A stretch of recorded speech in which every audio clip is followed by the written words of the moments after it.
enfin de retour sur le sable corse qu'ils ont foulé voilà 70 ans en libérateurs.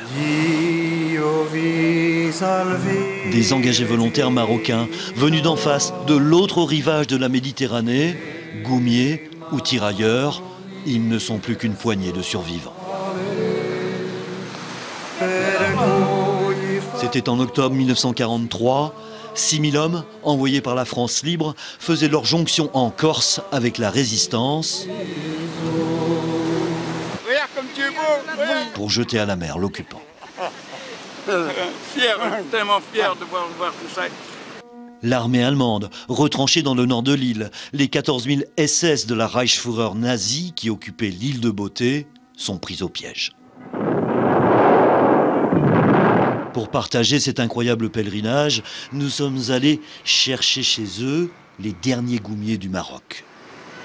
Venus de leurs montagnes, du Moyen Atlas, ces 7 paysans berbères âgés de 89 à 105 ans étaient réunis à Casablanca avec des jeunes. Nous, on a 13 ans. Enfin, on a presque 14 ans. Moi, j'ai 14. 14.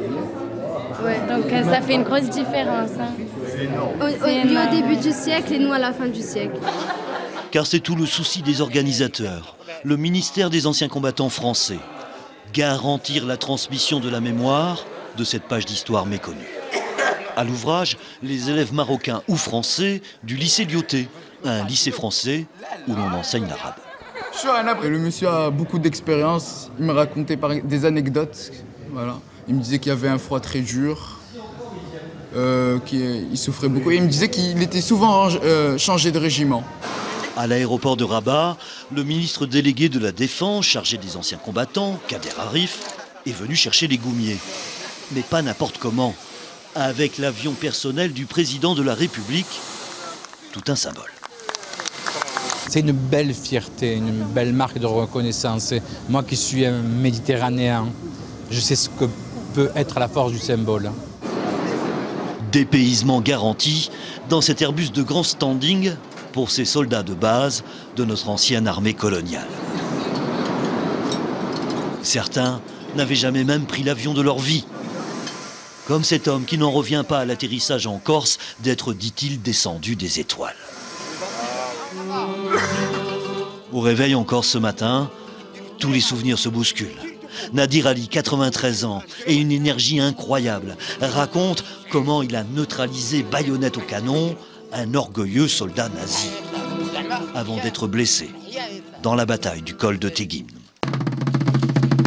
Et c'est à cet endroit surplombant Bastia, où tant de goumiers sont morts pour la France, que cet après-midi, les vétérans marocains de cette épopée ont reçu les honneurs de la République.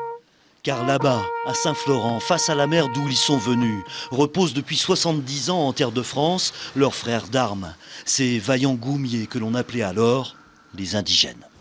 Dans cette nécropole nationale sont enterrés 48 militaires morts pour la France, ici en Corse en 1943, 47 soldats marocains et musulmans, et un officier français chrétien qui les commandait.